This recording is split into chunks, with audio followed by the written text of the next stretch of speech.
تحریک لبیک پاکستان کے ایک اور بڑے رہنما کو عدالت پیش کر دیا گیا۔ تحریک لبیک پاکستان کے اس رہنما کو کتنی دفعہ عدالت میں پیش کیا گیا؟ عدالت میں اگلی سماعت اس رہنما کی کب ہونے جا رہی ہے؟ اس رہنما کا نام کیا ہے؟ کیس کی مکمل اپڈیٹ بھی آج کی اس ویڈیو میں آپ لوگوں کو بتاؤں گا۔ آپ لوگوں کا ٹائم ویسٹ کیے بنا ویڈیو کو شروع کرتے ہیں۔ شروع اللہ کے نام سے جو بڑا مہربان نہایت رحم کرنے والا ہے۔ کروڑوں درود و سلام نبی آخر الزمان صلی اللہ علیہ وآلہ وسلم کی ذات اطہر پر، جن کی وجہ سے ہم ہیں اور جن کی وجہ سے یہ کل کائنات ہے۔ تحریک لبیک پاکستان کے اہم ترین رہنماؤں کو عدالت میں پیش کرنے کا سلسلہ جو ہے وہ شروع ہو گیا ہے۔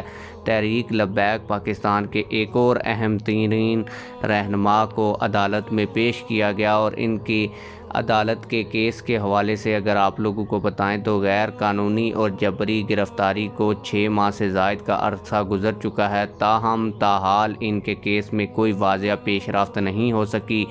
گزشتہ 5 مسلسل پیشیوں پر جج کی غیر حاضری کی وجہ سے مقدمات بے جا التوا کا شکار ہیں، جبکہ اگلی سماعت 22 اپریل کو مقرر ہے۔ آپ لوگوں کو بتاتا چلوں کہ یہ ساری جو اپڈیٹ کیس کی میں نے آپ لوگوں کو بتائی، یہ سابق ضلعی امیر تحریک لبیک پاکستان منڈی بہاؤالدین نعیم چٹھا قادری صاحب کے کیس کی ہے۔ ان کو 5 پیشیوں پر عدالت پیش کیا جا چکا ہے، تاہم مزید کیس کی کارروائی نہیں ہو سکی، کیونکہ جب بھی ان کی پیشی ہوتی ہے تو اس دن جج جو ہے وہ چھٹی پر ہوتے ہیں۔